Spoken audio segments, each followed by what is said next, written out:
Okay, hello. Going to do the morning forecast on Friday the 13th of June on Eurodollar.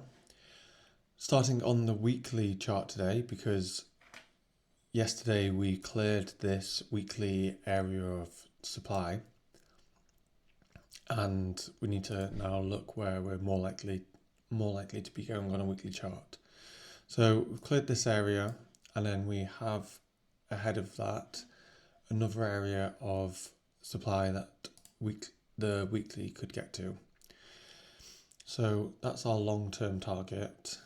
If we drop down to the daily, we can see that yesterday we broke the high after mitigating this high probability demand. So price pulled back into that demand, and that was used to fuel to break that high. So for the swing leg to continue. So now that we've broken the high, we need to be aware that pullbacks can happen. But yeah, we've broken with a lot of momentum, and we need to see what happens. There was a lot of momentum on the build up to the break, but then we didn't break by much on the daily chart, and then we're starting to have a bit of a reaction. If we drop down to the 4 hour, you can see that the swing structure is now bullish after we've broken that high. So the swing structure for the daily and the 4 hour is in line. So internal structure is bullish. So we've got swing structure, internal structure bullish on both the daily and the 4 hour.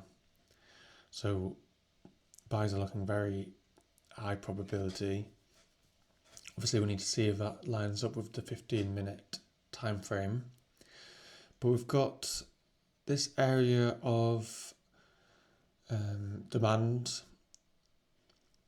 like fractal demand in this leg, and then there's another area of fractal demand in this leg just below it. So when you see two areas like this, it's quite often a case that the bottom line can be used as inducement for the lower zone. So we'll be watching out for that.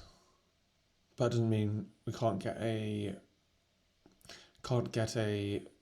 buying opportunity in this leg. If we look at the 15-minute swing structure, we can see that the swing structure is bullish. We had the break of structure here, and then we've got a couple of internal breaks, bearish internal breaks. So we switched bearish internally here. Then we've had this break of structure again, which is bearish. So this could be that the 15-minute pullback is over. So if we zoom into here, we are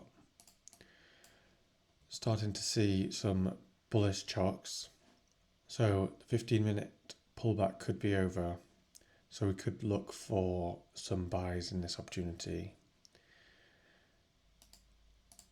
Or we could look for, if we break this low, then we're going to want to be patient and then look for buys at a lower level. But what we are going to want to wait for is internal structure to turn bullish.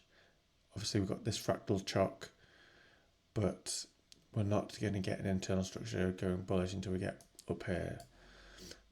Obviously if we get some trades in here, then these are going to be high probability entries as well.